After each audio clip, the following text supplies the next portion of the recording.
మనిషిలో ఎప్పుడు ఇద్దరు శత్రువులు ఉంటారు. ఒకడికి హితశత్రువు అని పేరు, ఒకడికి అహితశత్రువు అని పేరు.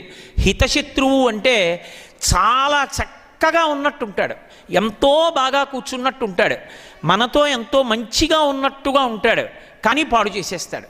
మీరు చూడండి, పిల్లలు, ఎంతోమంది పిల్లలు నాకు తెలుసు, వాళ్ళు కష్టపడి చదువుకునేటటువంటి మనస్తత్వం ఉన్నవాళ్ళు, కానీ ఏదో ఈ ఒక్క ఓవరు చూసి మేము చదువుకుందాం అనుకుంటారు. కానీ ఒకసారి చూడ్డానికి వెడితే రాత్రి 11 వరకు టీవీ ముందు ఉండిపోతాడు. అప్పటికది సంతోషాన్ని కల్పిస్తున్నట్లుగా ఉంటుంది, కానీ ఒకసారి కాలం కాని వెళ్ళిపోయిందా ఇక మళ్ళీ తిరిగి రాదు. ఆ వ్యక్తి ఆ కాలమునందు సక్రమంగా చదువుకోని కారణం చేత వెనక్కి వెళ్ళిపోతాడు.